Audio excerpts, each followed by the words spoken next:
Stugotz, I had a lot of former ESPN people, current ESPN people, people in general asking me about what happened with Pat McAfee and Norby Williamson. For the uninitiated, Pat McAfee called him a rat and accused him of sabotage, which is fairly amazing. Just the accusation of right after sabotage, like I associate with like Russian hacking and stuff. You don't often see a public claim of I was sabotaged, but ESPN has hired a professional wrestler. He's going to be a professional wrestler. And I should say on the front end, I root for Pat McAfee. I root for ESPN slightly less than I root for Pat McAfee. But what I found interesting about this is how people maintain and protect power and the roots of the industry and the way ESPN manages to oversee its talent and keep its talent under check. And ESPN put out a statement in the wake of this new controversy that Pat McAfee embroiled himself in, and it said positive things about Norby Williamson, said they were going to handle the matter internally. And right now I'm looking up at the Pat McAfee Show. Pat is doing his show from the side of the CFP finals, so that would mean, and I know it's a big day for ESPN, it would mean that Pat McAfee seemingly got away, optically anyways, got away with calling a senior management type a disparaging name. Not for now. Wait, hold on a second. Not a senior management type. Jemele and I can speak to this part. The guy who runs ESPN, the shadow president, the guy who keeps all of the. This isn't just a vice president. This is the guy who's run on the wrong side of Stuart Scott and Dan Patrick. And in general, this is not a bug. This is a feature. This is how you keep people controlled when you don't want your talent misbehaving and the talent can be disposable and you want the letters to matter more than anything else. So we bring in Jemele Hill here. Excuse me. That was a terrible way to pronounce your name. Long night, Dano. It was a long night. Yep. Thank you, Stugotz. It's Hill. Thank you. And I found most of this funny. I found it interesting. Your takeaway as you watched it happen was what? I think I was pretty amused by it as well because, as you mentioned, Dan, like this is just something that you just never see, and especially at a place like ESPN, where there's sort of an unofficial cardinal rule about talent on talent crime or letting what is happening in the building spill out into public arenas in the way in which Pat McAfee did. I mean, I've never seen that in the history of this network, that somebody just took a flamethrower to one of the executives there who has been there forever. You know, everybody knows who Norby is. And there was a part of me, I know everybody saw my tweet when I said I can relate. And, you know, there's a lot of reasons for that. Is that, I mean, what happened to Mike and I on the 6 o'clock Sports Center, one day I hope will be a case study for media classes everywhere.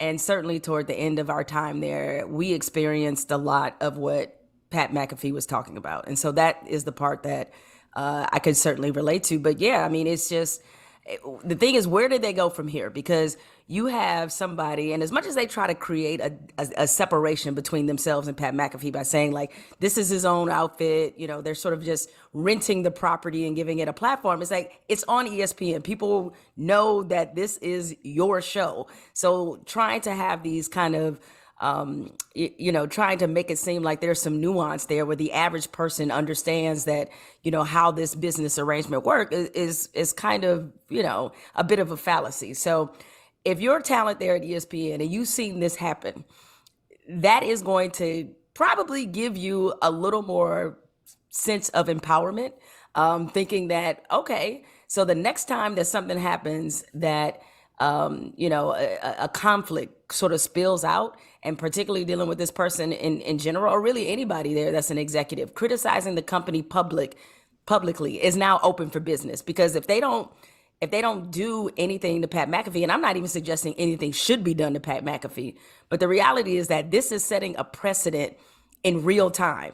And certainly I know in times where I've gotten into conflicts at ESPN, I have used precedent on my side to say, oh, but you let such and such do it. You let such and such get away with it. So this is very much a watershed moment in terms of how internal conflict is handled in a public manner. Jemele, I think Pat can do it. Most can't. No, nobody else can. This is No, what nobody else right. can do this. No, No, you're completely right, but that doesn't matter because see, here's the thing and you all know this, when you're in the building and you're working for them, they try to sell you on the idea that everybody is treated the same. And we know everybody is not treated the same.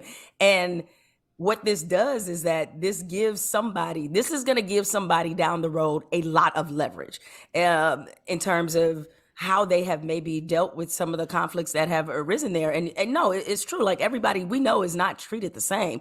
And how you're treated depends on how much leverage you have. And Pat McAfee has an awful lot of leverage, which is why he called his shot. That's why he did it to begin with, because he already knew what the outcome would be. Any battle that I picked in ESPN, I either knew I was going to win or I was okay with losing. One of those two. And he knew he would probably win this battle, which is why he did it. He picked pretty incredible timing, because I know from my experience with Dan, when you get caught up in multiple instances like this in a very short period of time, that's when the writing started being on the wall for us. But Pat did this at a time coming off of probably the biggest heat that he'd had internally at ESPN with the Rodgers, Jimmy Kimmel thing. Granted, he's positioned as an innocent bystander, whether you believe that or not. So he does this thing about Norby, and he has his direct relationships with Jimmy Pitaro. He's got great relationships there with Kirk Herbstreit. No, with Iger. And He's got a Iger as well has relationship been with photographed. Iger. And he does Right, this. and also Burt Magnus too. Like that's also him as well. So he does this right before the CFP final on a day that's huge, and he's an integral part of their college football coverage. But to me, it's sensational headlines. ESPN talent calls senior executive a rat. I get all that. But there is an issue with ESPN and leaking. There has been for several years. And we know how many middle management types and upper management types have filtered through there. We know how many talents have cycled through ESPN. And yet, the leaks persist. They keep going to the same two reporters, and they're of the same nature. And I know from participating in their compliance training and in town halls and having senior management tell me directly how important it is to Disney to not be leaking things out. And yet in this statement, there is nothing about this leak. They would seem to have a serial leaker leaking constantly privileged information, and yet they're doing nothing about it. Norby Williamson was the first name in that press release from ESPN. It was protecting him. I believe that these people did this to us at the end with a series of strategic, orchestrated leaks. And it's obviously to control the narrative. But Jemele, when I talk about this being a feature, not a bug, because you talk about precedent. Like I said, Dan Patrick wanted a television in his office before the biggest show they've ever had, just to have it. And they told him no. Because if he got a television in his office, then everyone would want a television in their office. And what I heard all the time is we cannot establish precedents. But the way that you tell me if I'm wrong about anything that I'm saying here, Jemele. When I saw you in Bristol, the first time you were at a cubicle, I was surprised by how small everything was. I was surprised by producers running the company. And the way that power gets kept is by making all of the talent disposable, not allowing for anything in the way of precedence. But the match that they now have, this is not some scared, insecure journalist in the vanity business who's interested in respecting authority. This is a guy who's got all his own powers and is renting to them. Like, he will be bigger the moment that he leaves there because he was too hot for Disney to handle than he was at any point before that. He has nothing to fear here. And that has to scare the hell out of them when the new media becomes about the Shannon Sharps and the McAfees and the athletes who aren't going to tolerate a middle manager or a vice president telling them how to do business when they're not employees and they don't need the money. Yeah, well, that's why what he did was very remarkable. And he used that leverage that he has, is that he didn't need them necessarily from the outset. And when you have that kind of element at ESPN, which is very different from how most people there, most of the situations that they're in, most people there need ESPN, or the platform has helped them grow their brand in a way that it wasn't there before. But when you have a few outsized personalities who don't need the network, they're going to behave accordingly. And that's not to say that there's anything wrong with what they're doing, but it is to say that when that power dynamic shifts, that's when things get more difficult. It's funny. Skip Bayless, of all people, told me this a long time ago. And this is when I was in my very early years at ESPN. I got to ESPN in 2006. And he said, one of the issues at the network is that he said they treat you differently depending on whether or not they feel like they made you. And his entire, we were just having sort of a casual conversation.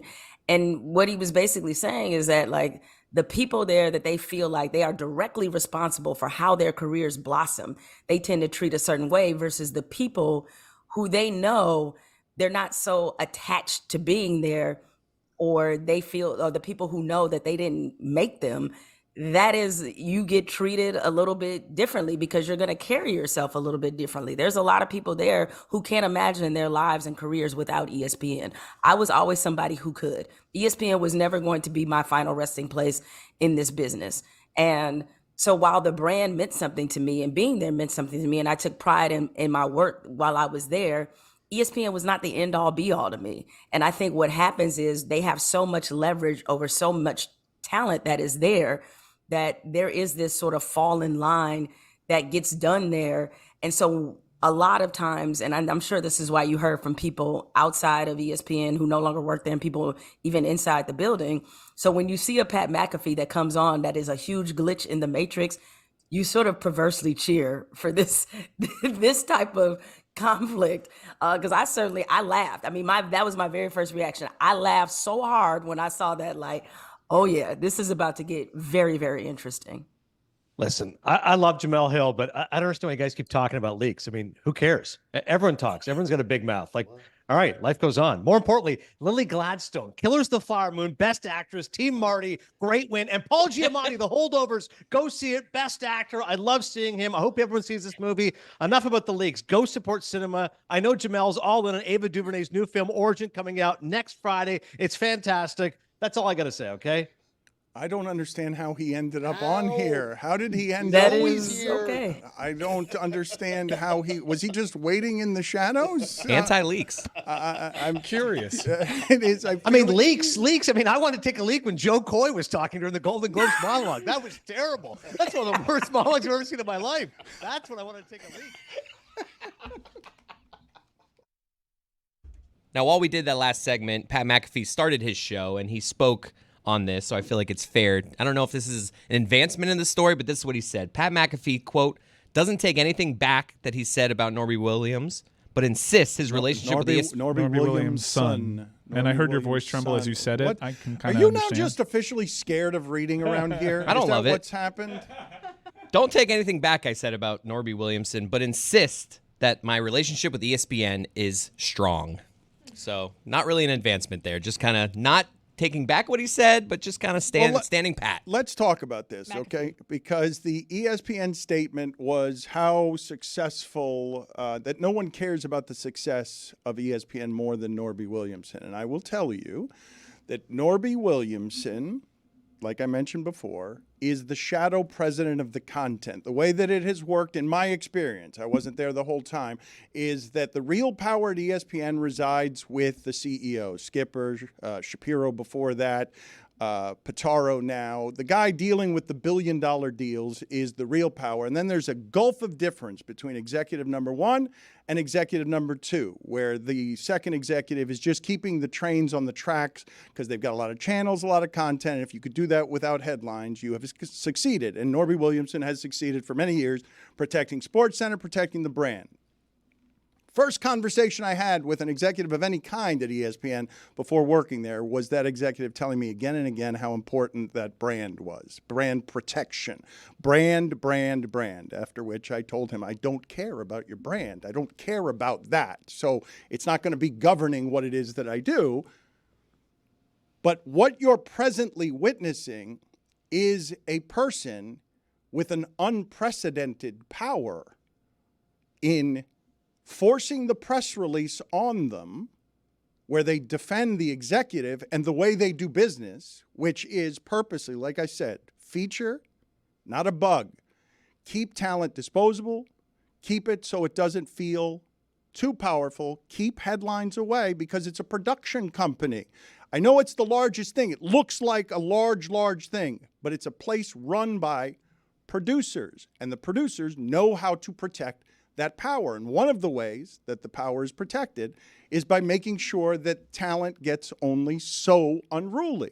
But what do you do when your talent is not only not backing down, but you have proven with your salary that you gave him and everything else, unprecedented concessions, he could curse without it being something that he has to worry about in any way. Once you've given that person unprecedented power, I think all of us can say, given that he took a pay cut to be there, tore up a deal like ours with DraftKings in order to take less money in exchange for the reach of ESPN so that they could rent Pat McAfee's voice, why does he have to respect their constructs? He does not have to respect their constructs.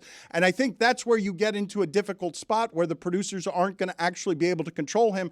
They're going to just request his decency, and the other people who aren't this one person, Mike, who I believe it's his job. I believe that Skipper and Pitaro and everyone else are meant to look like charming people who will never do the wrong thing because they've got a fall guy willing to be the person who stamps out everything around, all the fires around him. Yes, and I do think that the timing in this is important because you said years ago, you may believe differently now, but years ago, ESPN does not tolerate ESPN on ESPN crime.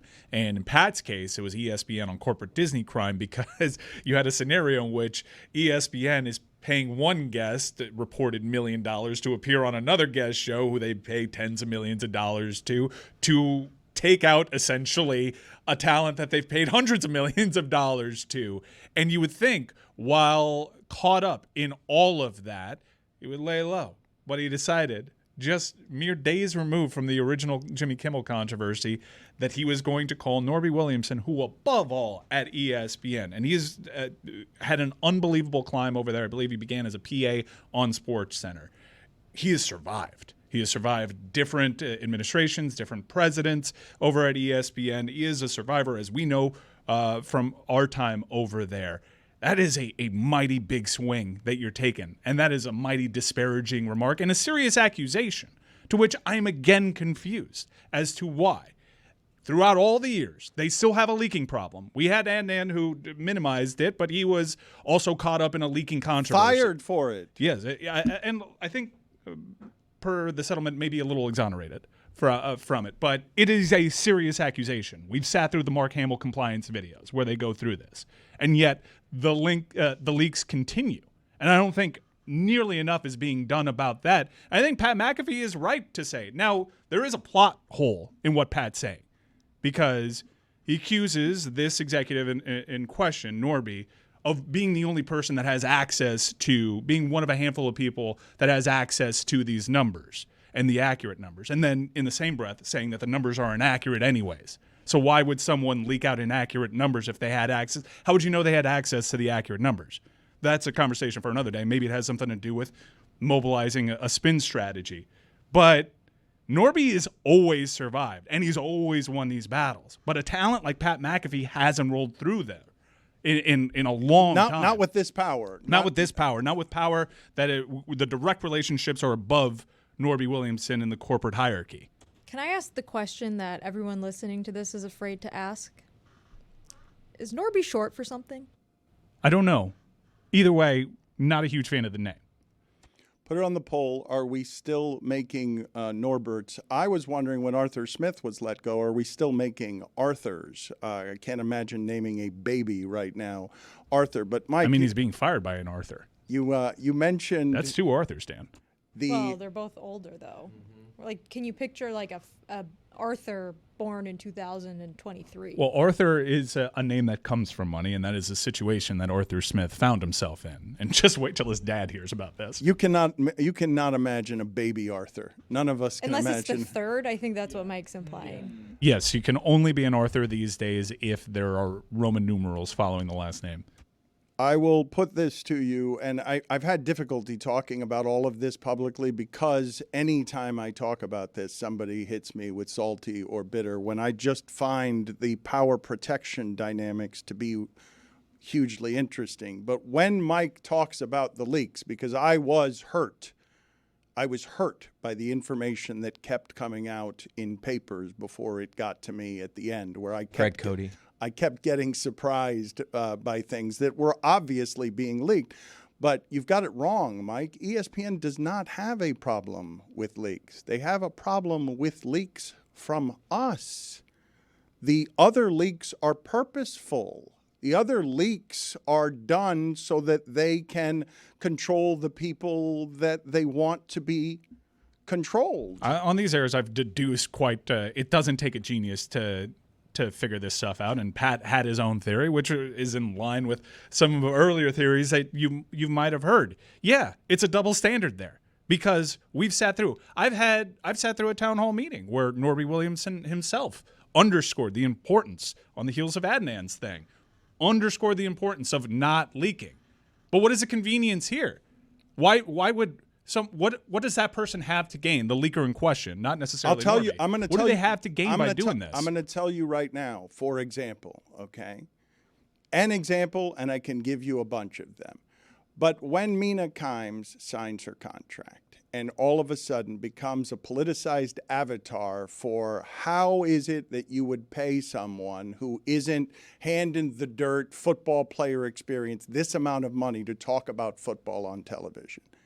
What they did by leaking my salary, the thing that they did is showed everybody who's reading this on a sports page, Mike, or reading this on the internet, who's like, how the bleep does that guy or that woman get paid that much to do that? Because anybody who likes sports, you're going to look at one of us who gets to do this for a living.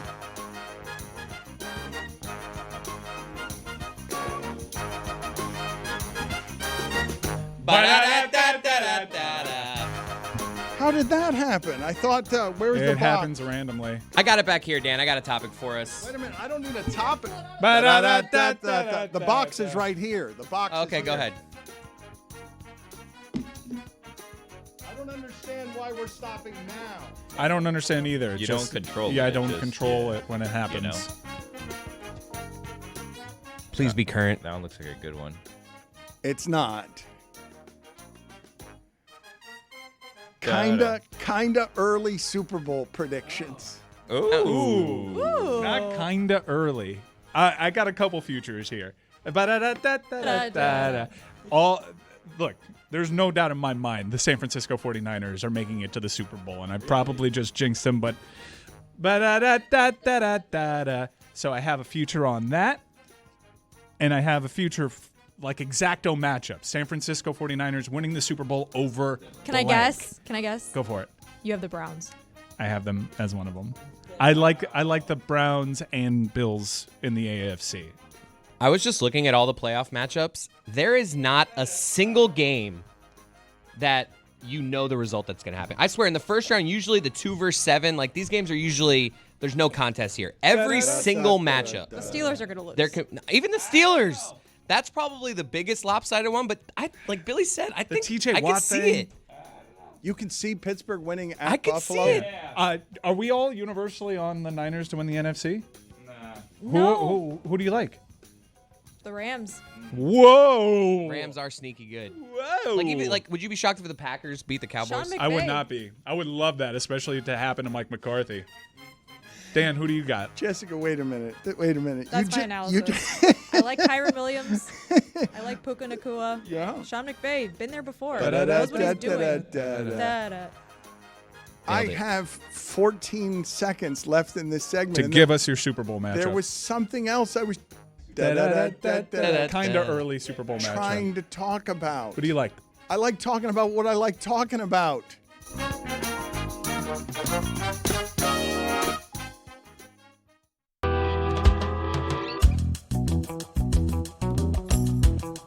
We'll get into the college football playoff final with Richard Karn of Home Improvement a little bit later in the show, but I do want to chew on an interesting facet of all that's going into tonight, which is pretty solidly, I think, the nation's going to rally behind Michael Penix and the Washington Huskies today because for several reasons that have happened this season, the spying allegations and the fact that generally people like an underdog, Michigan's not super likable, and I think we're going to see an overwhelming amount of support online anyways for Washington. Greg Cody has said that we are all Huskies now. That Greg Cody, who doesn't really have an emotional interest in any of this, I believe a lot of Americans, if you're tangentially interested in sports, you will find the Washington story more palatable than the Michigan one.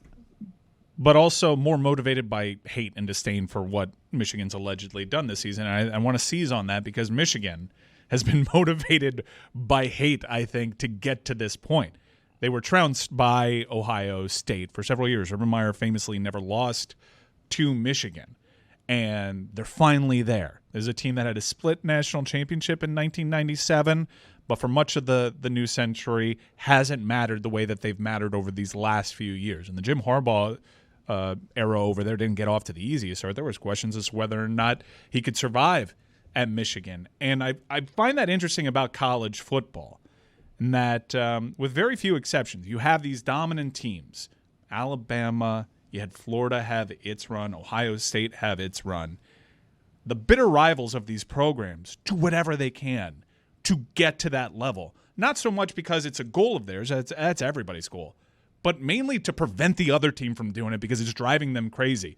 Alabama, you had Auburn get up there, and they kind of sold their soul for it and got in trouble retroactively. Gene Chizik's not really hireable as a head coach anymore. LSU also, to a degree, fierce rival with Alabama. They got themselves in it, and inevitably you heard things afterwards, and there was stuff there. Michigan follows that profile.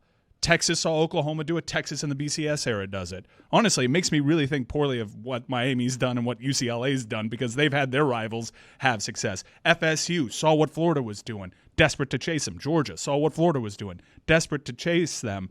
And always, with very few exceptions, you can pick apart ways that they got to the mountain that were kind of shady, even by college football standards. And this year, it's no different. If you have to be dirtier than Urban Meyer in order to win against Florida That's or dirty. Ohio State, you got to get really dirty. Mm-hmm. And we have a scenario here where, and they'll always have tonight, regardless of what happens to this, and I'm not suggesting that they'll wipe away this national championship, but no matter what comes out in the press, no matter what asterisk people want to put onto this title in phony social media world that's not a real place, they're going to potentially get away with it. They're favored to get away with this whole thing tonight, and No, Mike, that's fascinating. Mike, it's not. They've already gotten away with it.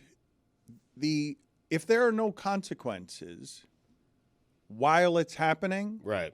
They've gotten away with it. unless something There were happens. consequences, like Harbaugh was suspended. No. I'm talking about consequences that cost you, not consequences. They're playing that for a look title bad, tonight. Look bad. I'm Right. talking about unless we were. You guys will remember that before the Michigan-Ohio State game, there were emergency injunctions being filed for Harbaugh to try and law his way onto the sideline by making judges make ruling after hours for judges. Like if you'd call in a search warrant on a Saturday morning because the judge needs to be woken up so that Harbaugh can coach.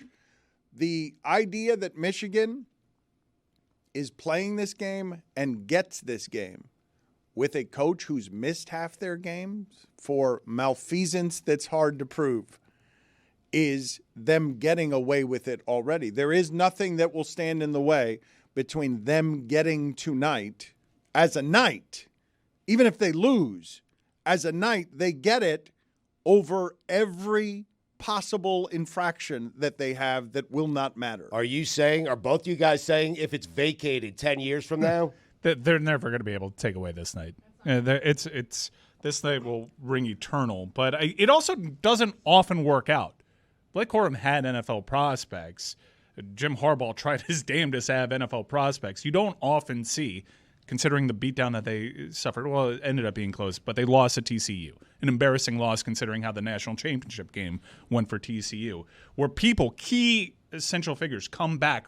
We got to get this. Let's run it back. We'll bring everybody back to school. More often than not, it turns out the way that Peyton Manning turned out in 1997. It doesn't work out where you can actually correct the wrongs of the previous year, and they have an opportunity to do that. And in many respects, it seems like the end of an era, the start of an era potentially for Michigan, but also the end because you'd favor Jim Harbaugh to be going to the NFL. He's been trying for years. Who's rooting for Michigan tonight outside of Michigan? Outside of gamblers? I haven't seen anyone. Like, look at these two teams based on the stories and their paths to get there that has rationally made the choice. Yeah, I know they had the Connor Stallions thing, but I really like this Michigan team. I have not understood all season, and Jessica, please help me here, because the point spreads in the Washington games, to me, have been confusing to me because I don't have the – what are you laughing about? They're always underdogs. But they're underdogs in this game, and when I watch them play, their style is so big and fun that I can make the argument that Michigan's going to be too strong for them along the front. But I don't know why Washington would be an underdog against anybody, because the team that I have watched this season, their quarterback can make big plays against anybody easily. At one point this season, 25% of the throws he was making were deep throws. Like, that's how he got into the Heisman conversation. And I don't have a sophisticated enough eye for what is happening along the line. What I fear tonight is that Michigan will just hold on to the ball, that Michigan will keep the ball away from Washington. But I was confused I would have thought that the spread in this game would be 3, not 4.5. But against Oregon, after beating Oregon, Washington was a 10-point underdog. And I'm just confused by the way this team is viewed, and because the gambling money tends to be smart. It tends to be right in these instances. And if they're questioning Washington's line play, I would defer to the money on that. Well, I think what the line play that maybe you'd be concerned about would be the defense, because the offensive line has been very good at Washington. But the defense, according to S&P Plus, is ranked somewhere in the 40s or 30s right now. I don't know off the top of my head, but whereas Michigan's had a top 10 unit on both sides of the ball throughout most of the season, right? So what you're looking at is a team that their offense keeps them in every single game, because Michael Penix, although it hasn't looked easy in every game, and they have a very tough schedule, he can just throw the most accurate, beautiful long ball to one of his 3 outstanding receivers that you've ever seen, and then they'll, that's 6 points right there. So he keeps them, and their offense keeps them in every single game, even if their defense isn't a top 10 unit in the country. Although I will say their defense has, I think, proven people wrong, especially against Texas last week. They kept them right there. They had a Heisman runner-up, I believe, right? Penix finished second? Second. Yes. Heisman runner-up. They're in the college football playoff final, and I think most people, even people that follow the sport, don't know their head coach's name. They've done this kind of in the shadows. They've quietly gotten to a college football playoff. But how? I think it's regional bias. I really do. Really? Yeah, they're not featured enough nationally. They don't have the national game. They've had game day go there enough, but I don't. But they I had don't know one what it last is. week. But They had one last week against Texas. They had one 2 weeks. 2 weeks the before that Oregon against game. Oregon. Washington's The made first it. Oregon This is game. the Right. second time Washington's made it to the college football playoff. I think they made it to the very first batch, and it was a different head coach, Chris Peterson. But they tend to have success there very quietly. The point spread is because the thought is that Michigan along the offensive line is too strong for where Washington is weak along the defensive line. which would allow them to control the game and keep the ball away That's from the Penix. reason for the line. Yeah, I think it's going to play out. I hope I'm wrong. I hope we'll get to see Michael Penix chasing this game as Michigan tries to play keep away from him. But to me, if they could do that on the lines against Alabama, they're not going to have an issue doing that against Washington, and Washington's going to have to find a different way to win this game. I mean, they're going to have to play their game, but will they have enough chances? It's a higher risk game that they're playing. But Washington did it against Texas, who did it against Alabama. Oh. Huh? Who did it against Transitive Georgia. doing it against Bama. So Ooh. I guess they've done it against Georgia, right? Well, this is amazing because he's assigning a transitive property to Washington, even though we just saw Michigan do it against Bama. That is correct. Tricky Who game. did it against Georgia too? They both done it against Georgia. I have aired until now, and I ask video to scramble right now, and I will give you a moment of filibuster by using the phrase Bass Pro Shops, because I have aired in not going to this video earlier today. I talked about the general shame of having your shirt sucked off in an airplane. This is substantively more shameful than that. Jessica, would you like to set up this video? So Chris Cody was really upset about the Dolphins. I'm just kidding. It's not Chris Cody. It's a random guy. I'm nervous that we didn't blur out the PP because he jumped into the tank at Bass Pro Shops naked. I believe this was also in Alabama, right? So this happened mere miles away from Earn Guy. What a weekend. Roll Tide. What a weekend for Alabama. They are not used to losing in the CFP. This has become a thing. This is what happens. Yeah. This has become a thing now, and I say this as a connoisseur of Bass Pro Shops. People jump in the tank there, and they think it's funny. It's not funny. It's mean to the fish, and you will get arrested if you do this. And this guy jumped in naked, got arrested, became the meme of the weekend, and it's just terrible. These poor tarpon. It is. What a way to get dragged out to naked God. on your belly, Oh, getting my God. dragged. Well, really should blur let's that. watch this again. We should blur that, but he did think it was funny. And the part that I want to show people is just getting dragged, handcuffed, hands behind your back, across a floor that may or may not be clean, and you're flopping around like a fish on a deck. This is oddly satisfying, him being dragged off. Well, the streak is what I like. The tummy, the belly leaving The a streak of a water. watery streak of shame. And it gets drier as yes, he's. yes. Until there's no more water. The floor gets darker from the water that's coming from his navel, but also look at the belly under there. Just look at right now. Look at the belly under there that has been creating that water stain, that stained Tile shame burn. of the highest order.